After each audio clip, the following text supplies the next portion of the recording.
자, 조차가 파헤친다. 경성대 조경근 교수, 부경대 차재건 교수 정치 이슈 알려드리겠습니다. 어서 오십시오. 어서 오십시오. 안녕하세요. 네. 뭐 지난 한 주간 가장 큰 이슈는 문재인 대통령과 네. 윤석열 당선인이 청와대에서 만났습니다. 네. 5시 59분에 만나서 네. 이렇게 굉장히 디테일하게 나왔어요. 네. 8시 50분까지 와. 총 2시간 51분간 회동을 했습니다. 어떻게 보셨는지 이제 소감부터 여쭤볼게요. 지루했겠어요. 두 사람 만나서 물론 뭐 배석자 2명이 있었지만 그렇게 오랫동안 이야기를 했는데 정작 무슨 이야기를 했는지 결론은 없어요. 그래서 저는 2시간 동안 무슨 말씀을 하실지 이런 생각이 좀 들 정도입니다. 왜냐하면 그래도 만나고 나면 이건 이렇게 하겠어, 저건 저렇게 하겠어 라고 하는 어떤 결론들이 났으면은 그 2시간 동안 심각하게 이야기하시구나 하겠는데 그건 또 다른 모든 것들을 실무진 차원으로 다 밀어버렸거든요. 네. 예. 저는 참 2시간 동안 어떤 말씀 하시는지 되게 궁금한데 그래도 뭐 큰 틀에서 어떤 저는 합의를 본 부분들 그다음에 서로가 사실 불편했던 관계를 조금 이렇게 가까이 가게 만들었던 거 이런 것들은 큰 성과라고 봅니다. 예. 국민 쳐다보는 우리 국민들 마음은 좀 편해졌고요. 뭐 갈등하고 싸우는 그런 느낌을 일단 갖다가 만났다는 게 그죠? 네. 그리고 3시간 가까이 만났다는 거는 만약에 그 안에서 갈등이 많았으면 그렇게 길게는 못 앉아 있었을 겁니다. 한 2시간 정도지. 네. 보면은 두 분 사이에서는 뭐 나쁘지 않았다. 실무는 이제 뭐 이철이 장재원 두 분이 하기로 했다. 이렇게 봅니다. 예. 바깥에서는 그렇게 서로 총질을 해야 되는데 어떻게 안에서 그 관계가 정치인 좋을 수 아닙니까? 있나요? 정치인. 아니 그 김정숙 여사 옷값 가지고 그렇게 물고 늘어지고 네. 온갖 것들을 다 하는데 예, 하여튼 근데 일단 거기서 나온 여러 가지 워딩 중에 좀 주목되는 게 결국 청와대 집무실 이전, 네. 청와대 이전 문제에 관련해서 지금 당장 예비비를 좀 통과시켜달라, 허락해달라 이렇게 했는데 정확한 이전 계획에 따른 예산을 면밀히 살펴 협조하겠다. 네.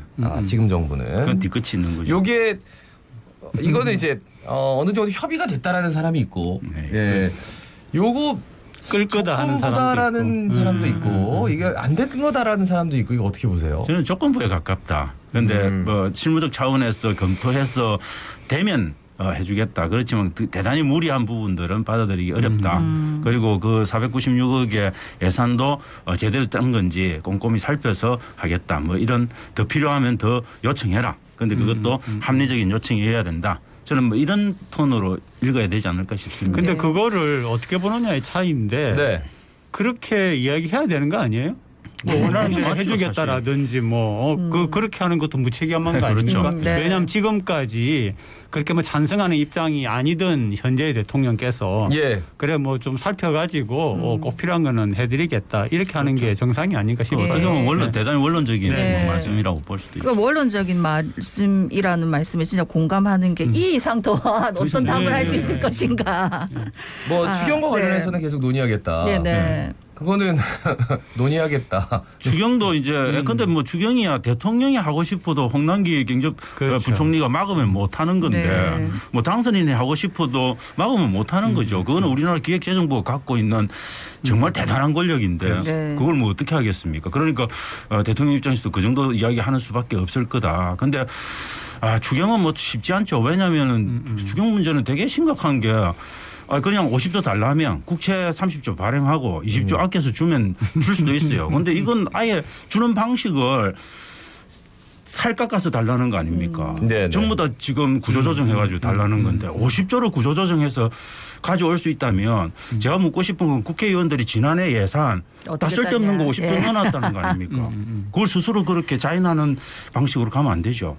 근데 일단은 이제 당장 50조를 본인들이 출연할 수 없기 때문에 거기에서 되는 한도 내에서는 좀 협의를 해보자. 그 정도는 충분히 가능하겠죠. 예, 근데 일단은 워딩은 50조니까 그 정도를 해서 이제 대통령 당선이 됐기 때문에 거기에 대해서 언급을 안 할 수는 없을 거라는 생각도 들어요. 그러니까 저는 항상 주장하듯이 정부의 지출이 낭비가 너무 심하다고 저는 생각합니다. 전반적으로 각 부서에 내려가는 그런 예산을 예를 들어 저도 한번 그런 경험이 있었는데 10%씩 줄여도 충분히 잘 돌아간다고 저는 생각을 하기 때문에 예. 뭐 이거하고는 상관없이 그런 이야기를 항상 합니다. 네. 알겠습니다. 예, 뭐 근데 여론조사가 좀 자꾸 나오는데 윤석열 당선인이 대통령으로서 일을 잘할 것이다라는 응답이 한 55% 정도. 그러니까 역대 정부가 이제 처음에 당선인 신분일 때 가장 높거든요. 그리고 그때 가장 파워가 세다 이렇게 얘기를 하는데 55%는 좀 너무 낮은 것 아닙니까? 저는 오히려 편하다고 생각해요. 네, 기대가 그렇게 어떻게, 만만치 이렇게 않기 보는 분들이 때문에. 있어요. 맞아요. 네, 네. 저는 그렇게 생각합니다. 네. 왜냐하면 뭐 실제로 잘하고 잘못하고는 두고 보면 알 거고 너무 기대가 높지 않으니까 그 점이 오히려 부담을 덜 준다 그렇게 생각을 하죠. 예. 뭐 그렇죠. 근데 뭐 보통 이제 허니문 피리어드를 한 2, 3개월 정도 잡는데 그 2, 3개월 동안 너무 낮게 돼버리면 지금 입법 환경도 대단히 안 좋은 상태에서 네. 대통령이 뭘 하기가 굉장히 쉽지 않은 부분들이 그렇죠. 있죠.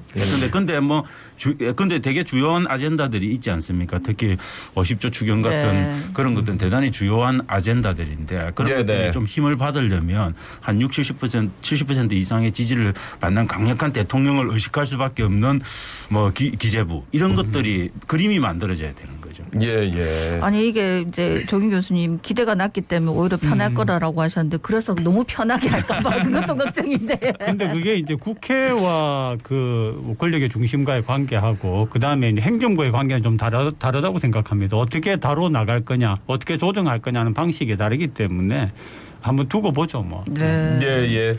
자, 그러면 이제 국무총리 얘기를 해보겠습니다. 오늘 10시에 안철수 인수위원장이 네, 안 한다고 했죠. 예. 네. 이제 아니 기자회견 한다고 그랬어요. 공식적으로. 기자회견을 하는데 어제 아마 이제 안 하시는 만나서 걸로. 안 한다고 안 한다고. 얘기를 근데 했다고. 예. 당권에 좀 관심이 있으실 것 같다. 예. 뭐 많이들 얘긴 했어요. 네. 그 1,800억 원이나 되는 그 주식을 아이고, 백지 신탁을 해서 할 수 그렇죠. 있겠느냐. 그리고 인사청문회라는 게 결국은 한 사람을 정말 일생일대 모든 그 다 태어나서부터 네, 네. 부모님까지 네. 배우자까지 다 이렇게 확인하는 거라서 오히려 그 좀 안 좋을 수도 있다 본인에게는. 그럼요. 그리고 저는 총리 징크스도 이야기하지 않았습니까? 가장 가까이 갔던 분이 이회창 씨인데 네네. 이분도 굉장히 대통령하고 각을 세우면서 했지만 결국은 잘 안 됐거든요. 역대 국무총리 출신 중에서 된 사람이 없고요. 지금 말씀하신 그런 디테일한 부분에서도 문제가 있고 그래서 아마 당으로 갈 겁니다. 네. 근데 지금 하마평에 오르는 분들이 한덕수 전 총리, 그리고 김한길 국민통합위원장, 그리고 지금 한 분이 누구시죠? 한 분 더 있는데 하여튼 세 분 네, 정도 있는데. 염경용인가? 아니요. 지금 잘 아는 분인데 예. 네. 갑자기 떠오르진 않아요. 아니요. 한번 그래서 예. 세 분 중에 뭐 어떤 분이 좀 총리로 유력한지 한번 얘기해 주세요. 저는 한덕수 전 경제부총리, 국무총리 했던 분이 여러 면에서 다 좀 통합이나 국민 화합 차원에서 좀 뽑을 수 있는 카드가 아닐까. 왜냐하면 김대중 노무현, 이명박 정부에서 모두 경제 관련한 거의 진짜 알짜배기 보직들을 다 맡으셨고, 그다음에 또 전북 출신이신데다가. 저는 뭐 전체적으로 대단히 무난한 스타일이기 때문에 아마 한덕수 경제부총리로 가는 게 저는 윤 당선자의 어떤 그 조금 강한 색깔을 조금 중화시키는 실무형 그런 총리 역할을 좀 그런 느낌? 하는데 되게 한 분이죠. 박주선 대통령 취임 준비위원장. 네. 요 세 분이세요. 근데 이분 저도 한덕수 총리 같은 경우가 무난하고 좋다고 생각을 하는 게 네네. 좀 화합하는 그런 모습도 충분히 그 상징성이 있고요. 다만 이제 언론에서는 뭐 그 나이가 좀 많으시다 이렇게 이야기하는데 뭐 그 요즘 74세든가요? 그러신 김종인 박사님은 뭐 80이 그러니까 그런 게 무슨 문제가 되겠습니까? 그건 그게 문제지. 이번에 또 우리 또 틀리는 거 아닌지 몰라. 이런 건 틀려도 괜찮습니다. 이게 뭐라고? 아니 근데 국민통합위원장이 있잖아요. 김한길 위원장. 여기 통합 들어갔습니다. 김한길 위원장 조금 부담스러운 그런 부분이고 그다음에 국무총리를 하시기에는 조금 저는 그런 국무총리를 할 수 있는 어떤 전문성 이런 것들은 조금 아니지 않을까. 그리고 근데 출범하는 어떤 그 입장에서 저는 제일 먼저 챙겨야 되는 게 민생 경제니까. 그렇지. 네네. 경제에 밝으신 분들을 가는 게 저는 뭐 누가 될지 말지 이걸 떠나서 그게 저는 순리일 거다 이렇게 봅니다. 그러니까 경제 그다음에 화합, 통합 이런 이미지가 함께 있어야 되니까. 예. 네. 지금 이제 대통령제 인수위원회 지금 여러 보도가 막 쏟아지고 있는데 이제 저번 주에 그 법무부 업무보고에 요거 한 차례 이제 안 받았다가 하기는 했는데 이거 어떻게 보셨습니까? 저는 확실하게 법무부가 군기 잡혔다 이렇게 봅니다. 윤석열 당선자가 군기 잡는 데는 정말 제가 대단히 뛰어난 게 뭐 검찰에서 몇십 년 그렇죠. 계시면서 군기 잡는데 이걸 나신 분이니까 군기 제대로 잡으신 거죠. 군대를 안 갔다 저는 오셔도 무슨 완전히 군기를 잡습니까? 두손 검찰 들고 군기가 더 저는 세거든요. 백기통한 케이스다라고 봅니다. 왜냐하면 수사지휘권 다 폐지에 다 찬동해버리고 검경 수사권 조정 문제까지도 다 그 기본적으로 인수위 의견에 공감해버리고 뭐 네네. 이런 방식으로 다 이야기를 됐기 때문에 저는 이제 앞으로 남은 건 공수처 길들이기를 어떻게 할지 뭐 그거만 남았다고 봅니다. 예. 근데 너무 그 전에 그런 분들하고 추 전 장관. 예. 너무 세게 나갔었어요. 사실은 이게 개혁이라고 하는 게 한 발짝 나가가지고 그것만 그냥 대기하고 이렇게 할 수도 있는데 너무 세게 한 게 저는 그 반작용이 아닌가 그런 생각을. 그런데 우리나라 검찰은 그 한 발짝의 계획도 허용하지 않습니다. 뭐 그거 보시지 않습니까? 지금까지 나온 스토리가 그걸 이야기를 해주고 있죠. 일단은 뭐 지켜봐야 될 것 같아요. 왜냐면은 지금 뭐 일단 인수위 시절이고 그래서 이제 앞으로 검찰이 어떻게 나올 것이며 그리고 공수처에 대해서 어떤 판단으로 가져갈 것이며 뭐 여러 가지 얘기들이 있더라고요. 근데 처음 나왔던 단어가 저도 기억을 하는데 검수완박 그러니까 검찰 수사권 완전 박탈. 예. 그런 용어를 쓴 것 자체가 허약성을 드러냈다라고 저는 생각을 하거든요. 사실은 센 사람은 그렇게까지는 안 합니다. 그러니까 검수완박에 대해서 민주당 내에서도 좀 찬반이 있는 것 같더라고요. 지금 당장 이게 민생 때문에 좀 집중을 해야 되는데 이걸 우리가 굳이 거기에 포커스를 맞출 필요가 있느냐 어떻게 보세요, 차지원 교수님? 저는 이제 우리가 제도의 뭐 이제 사고의 방식의 차이인데 어떤 때는 혁명적인 계획 조치가 필요할 때도 있고 어떤 때는 점진적인 계획이 효과를 발휘할 때가 있습니다. 그런데 우리나라의 지금 제도 개혁에 대한 요구는 저는 조금 혁명적인 계획 조치가 필요한 몇 개의 부분들이 있다. 특히 권력과 관련된 부분들은. 그런데 그러면은 제왕적 대통령제를 끝내겠다라고 수천억을 들여서 청와대 안 들어가시겠다는 그거 혁명적인 계획입니다. 네네. 그런 것들을 왜 혁명적으로 하고 검찰 개혁은 왜 혁명적인 조치를 못 합니까? 아마 그런 것 같아요. 이 청와대 문제 같은 경우에는 네네. 일반 국민들이나 유권자들이 볼 때에 그래도 뭔가 좀 좋게 해석하려고 하는 여지가 있는 것 같아요. 그런데 검찰 같은 경우에는 그렇게 잘 알지를 못합니다. 이거는 우리가 일반 시민들이 느낄 때나 지들끼리 싸우는구나. 여야가 싸우는구나 이렇게 느끼는 그런 차이가 있지 않나. 그러니까 가장 싸우는 모습을 안 보이는 쪽이 네. 늘 선거는 유리해요. 네. 예, 일단 싸우면은 보기 싫어. 중도는 딱 굉장히 그렇게 되어 있으니까. 자, 그러면 뭐 이게 있었던 일들 하나씩 좀 짚어보겠습니다. 이준석 국민의힘 대표 지금 장애인 시위를 좀 비판해가지고 문제가 되고 있습니다. 어떻게 보셨어요? 그분은 뭐 정신세계를 드러낸 거니까 저는 대단히 자연스럽다. 뭐 근데 우리가 지금 차별금지법이 뭐 여든 야든 일부 반대하는 부분들이 있어 완전히 막혀 있지 않습니까? 국민의힘은 완전히 반대에 거의 가깝게 하고 있는 거고. 저는 그걸 반대하는 정신이 당대표의 정신, 저는 뭐 그냥 국민의힘에 갖고 있는 정신세계를 그대로 잘 대변한 케이스더라고 봅니다. 근데 아니 국민의힘 내에서도 장애인의 입장에서는 시각장애인 받아들일 수 없는 비례대표 거죠. 김예지 의원 같은 경우에는 그 지하철 타기 오늘 현장에 나와서 무릎을 꿇기도 했어요. 그 부분이라도 그렇게 해야 국민의힘이 그나마 표 관리를 할 수 있겠죠. 근데 사실은 이 장애를 가지신 분들이 이번에 갑자기 한 게 아니고 얼마나 많은 그 구두나 20년 동안. 서면으로 요구를 해왔겠습니까? 그래도 안 되니까 행동으로 나선 건데 아마 저는 많은 시민들도 뭐 그중에서 TV를 보니까 막 안 좋게 대하는 분도 있지만 대부분의 시민들은 얼마나 답답했으면 저리 하시겠나 하는 이해를 했을 거라고 생각을 합니다. 예. 그런 부분을 헤아렸어야 되지 않나. 근데 여당이 이제 들어가면. 당에서도 당 대표가 이렇게 나오면은 어떤 힘을 실어줘야 되는데 이거 당론 아니다라고. 그러니까 그런 뭔가 건 쉽지 조금 않죠. 그 안에, 그러니까 그 안에서의 약간의 균열, 이런 것들.